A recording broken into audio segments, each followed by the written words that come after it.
नमस्कार, मैं हूं अंजलि इस्टवाल और एक बार फिर से हाजिर हूं बस इसी दुआ के साथ कि फिट रहे इंडिया। आइए एक नजर डाल लेते हैं कि आज के एपिसोड में क्या है खास। कौन सी गलतियां हैं वजन कम न होने के पीछे की वजह?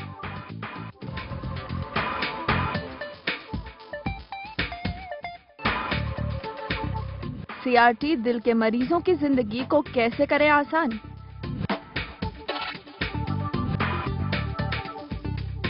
और जड़ से ऑयली लेकिन टिप से रूखे बालों का हर्बल इलाज।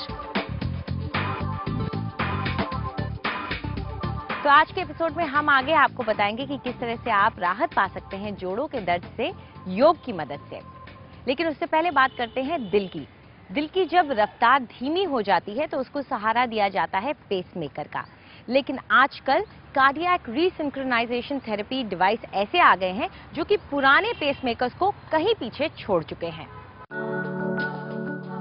58 साल की उम्र में पति का हार्ट फेलियर। सोचिए कितनी घबराहट हुई होगी इशरत को। आईसीयू में कुछ दिन बिताने के बाद मोहम्मद इशाक और इशरत घर भी चले गए।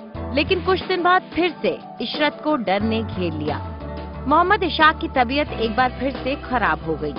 इस बार उन्हें अस्पताल लाया गया तो डॉक्टर ने कहा कि उन्हें जरूरत है खास तरह के डिवाइस की। ऐसा डिवाइस जो आम पेसमेकर से कहीं ज्यादा कारगर और समझदार है।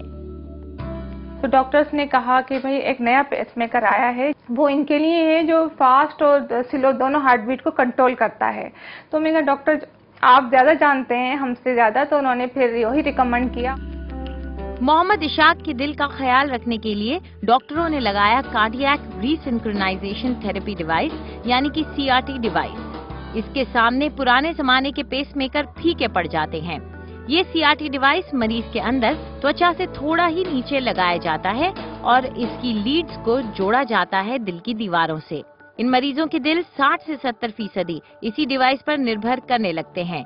इनका काम होता है दिल की धड़कन को नॉर्मल रखना।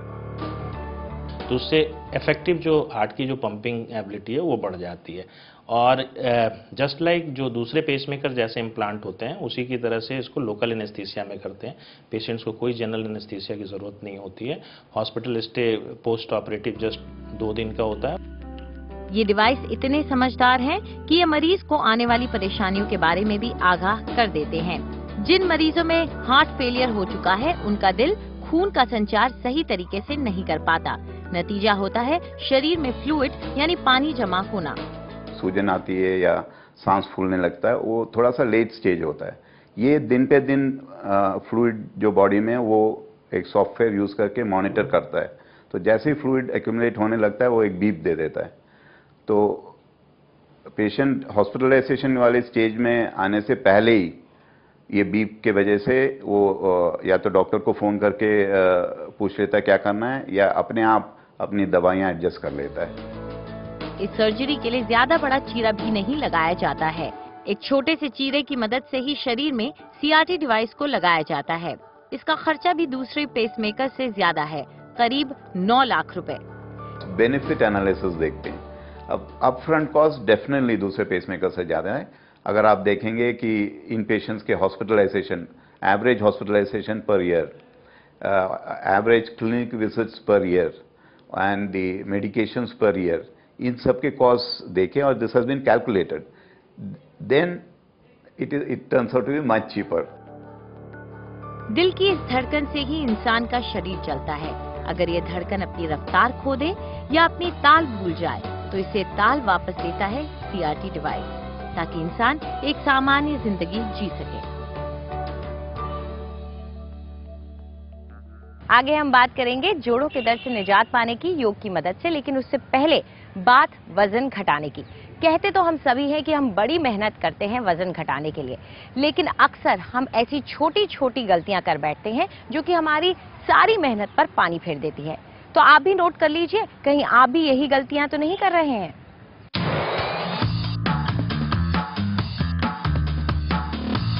खुद से किया वादा भूलना आसान है ना? खासतौर पर तब जब वो डाइट के मामले में हो। अगर आप अपने वजन और खाने पीने की आदतों पर काबू रखना चाहते हैं लेकिन हर बार रास्ते में भटक जाते हैं तो ध्यान में रखें हमारी tips. Crash diet. Crash dieting से बचें, इससे आपको कोई फायदा नहीं होगा। कुछ वजन घटेगा लेकिन अपने साथ लाएगा कमजोरी और कुछ दिन बाद ही क्रैश डाइट से कम किया सारा वजन एक बार फिर वापस चढ़ जाएगा। नाश्ता न खाना। नाश्ता न करना या महज एक फल खा लेना शायद वजन घटाने का अच्छा तरीका लगता हो, लेकिन इसका नतीजा होता है भूख लगने पर दोपहर में ज्यादा खा लेना या फिर वक्त बेवक्त कुछ तला भुना खाकर भूख मिटा लेना। ज्यादा स्नैक्स खाना। कभी अपने स्नैकिंग की आदत पर गौर किया है?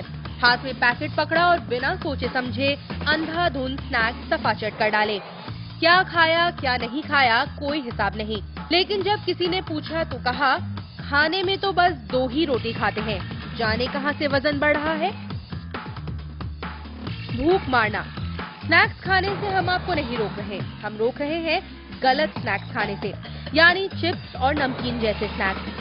भूख लगे तो उसे मारे नहीं, कुछ सेहतमंद खा ले जो प्रोटीन से भरा हो और लो फैट हो। लो फैट पर सीमा नहीं। अब लो फैट के नाम पर आप गलत फायदा भी मत उठाना शुरू कर दें। लो फैट है इसका मतलब ये नहीं कि आप इसे खाने की कोई सीमा ही न रखें। सेहतमंद और सेफ समझकर बस खाते रहें। ये सारा लो फैट मिलकर हाई फैट हो जाएगा, इसलिए थोड़ा थोड़ा ही खाएं। साथ ही देख लें कि अगर मीठा खा रहे हैं तो लो फैट होने के साथ साथ लो शुगर या शुगर फ्री है या नहीं। Cold drinks. कोल्ड ड्रिंक्स आपके कमर की सबसे बड़ी दुश्मन है। कुछ ड्रिंक्स के एक ग्लास में तो कई 100 कैलोरीज होती हैं और फिर ये आपकी भूख भी नहीं मिटाती, तो फिर इन्हें पीने का क्या फायदा। पानी न पीना। पानी न पीना सबसे बड़ी गलतियों में से एक है। अगर आपके शरीर में पानी की कमी होने लगती है तो आपका मेटाबॉलिज्म कम हो जाता है, यानी आपका शरीर हर काम के लिए कम कैलोरी बर्न करता है। इसलिए हर रोज कम से कम 8 गिलास पानी जरूर पिएं। हर रोज वजन नापना। हर रोज वजन नापने की आदत भी ठीक नहीं। वजन घटने में कुछ वक्त लगता है और जब आपको एकदम नतीजे नहीं दिखते तो आप हार मान सकते हैं। इसलिए वजन नापें, लेकिन हफ्ते में एक ही बार। सही गोल न चुनना। अब करीना कपूर की तरह साइज 0 या फिर जॉन अब्राहम की तरह बनने का लक्ष्य भी तय करना सही नहीं। अपने कद और अपने उम्र के हिसाब से सही वजन पता करें और उसे ही अपना लक्ष्य बनाएं। फिर आपको निराशा भी हाथ नहीं लगेगी। कसरत न करना। महज खाने पीने पर कंट्रोल से ही वजन कम नहीं होता और जो होता भी है वो ज्यादा वक्त के लिए नहीं होता। इसलिए कसरत जरूर करें। हफ्ते में 5 दिन कम से कम 30 से 45 मिनट की कसरत भी काफी है।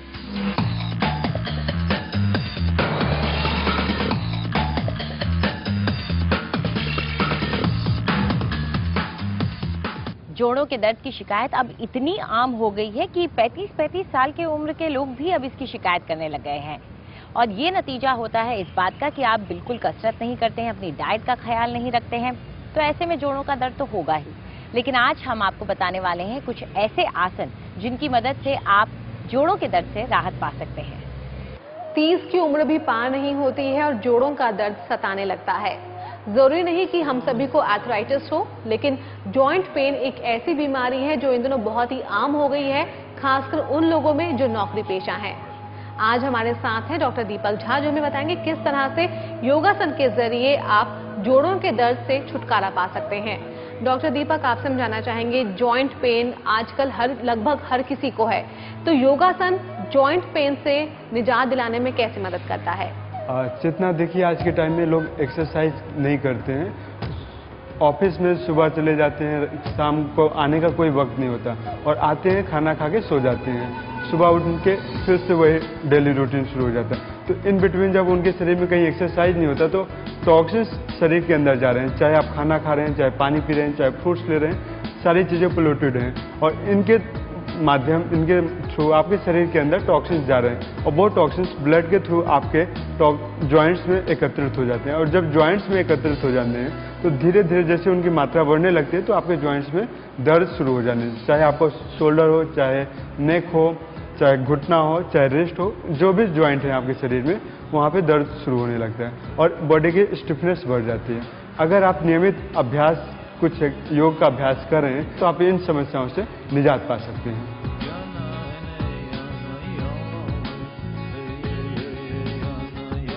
हाथों को स्ट्रेट टाइट रखते हुए आप पंजों को ऊपर और नीचे लाएंगे। ऊपर नीचे लाते हुए सामान्य श्वास रखेंगे और 10 से 15 बार इस अभ्यास को कर सकते हैं। इसके बाद आप मुट्ठी को बंद कर लीजिए।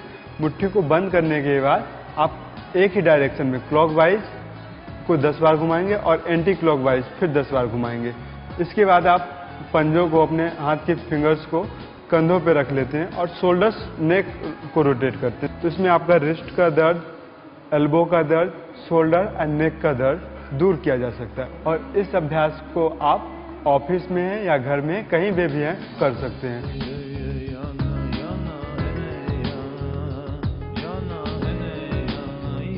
अपने पेट के बल पर लेट जाइए, हाथों को साइड में रखेंगे, दोनों घुटनों को पीठ की तरफ मोड़ेंगे। घुटनों को मोड़ने के बाद अपने हाथों से आप पैर के एंकल को पकड़ लेते हैं। बैक को, कमर को, पैर को ऊपर की ओर जितना आप खींच सकते हैं खींचेंगे।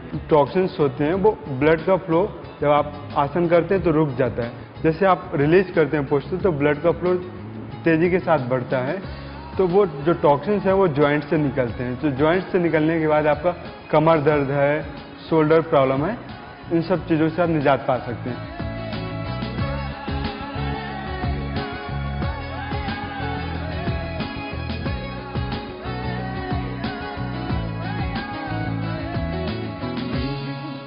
पीठ की बल पर लेट जाइए। इसके बाद दोनों पैरों को मोड़ेंगे। पैरों को मोड़ने के बाद दोनों हाथों से आप पैरों को लॉक करेंगे, घुटनों को लॉक करेंगे। श्वास छोड़ते हुए अपने पैर को अपने सीने की तरफ लाएंगे और शोल्डर्स को, नेक को ऊपर की ओर उठाते हुए लाएंगे। कोशिश हमें ये करना है कि घुटने को आप अपने चिन से टच करें। तो इसको कम से कम आप 7 बार कीजिए और एक बार में 30 सेकंड का आप होल्ड करने का अभ्यास करेंगे।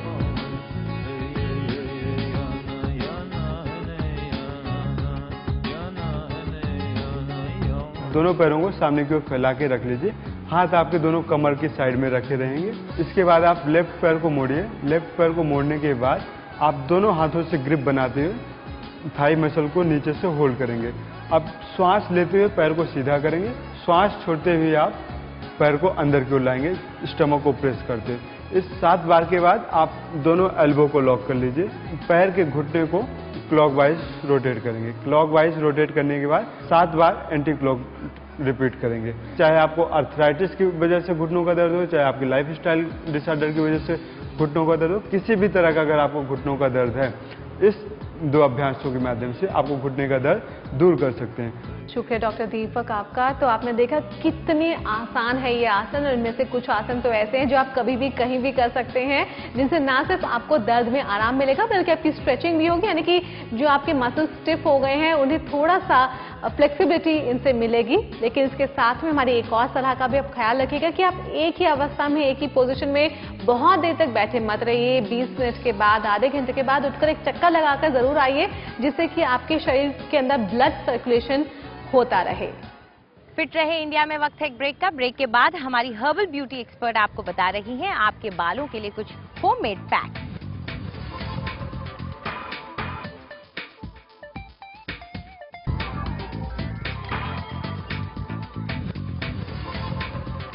क्या आपने कभी नोटिस किया है कि बाल धोने के एक दिन बाद ही जड़ों से तो ऑयली हो गए, लेकिन यहाँ टिप्स से रूखे और बेजान ही हैं।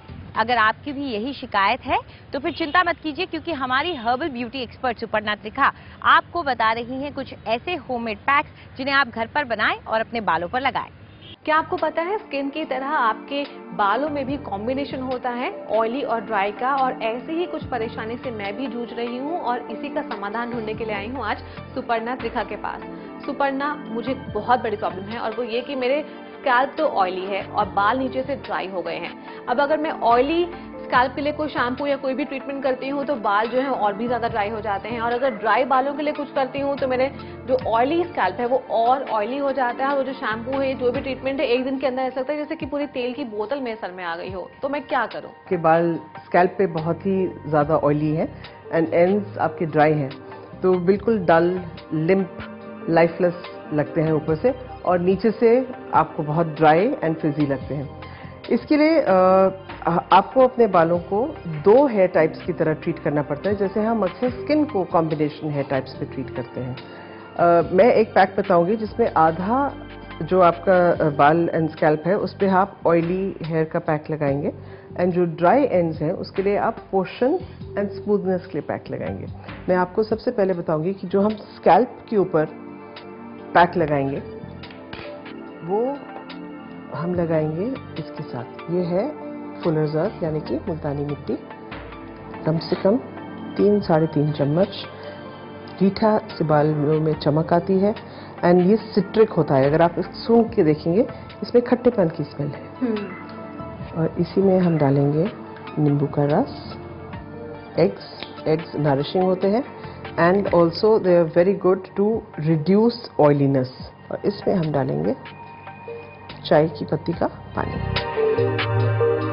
एंड ये जो पैक है इसको हमने आपने देखिए ज़्यादा डाइल्यूट करा है, क्योंकि मुल्तानी मिट्टी बेसिकली थोड़ी देर बाद फूलती है, और इसमें जो आपने रीठा डाला है उससे भी जो जड़ी बूटी है वो थोड़ी सी थिक बनाएगी इसको।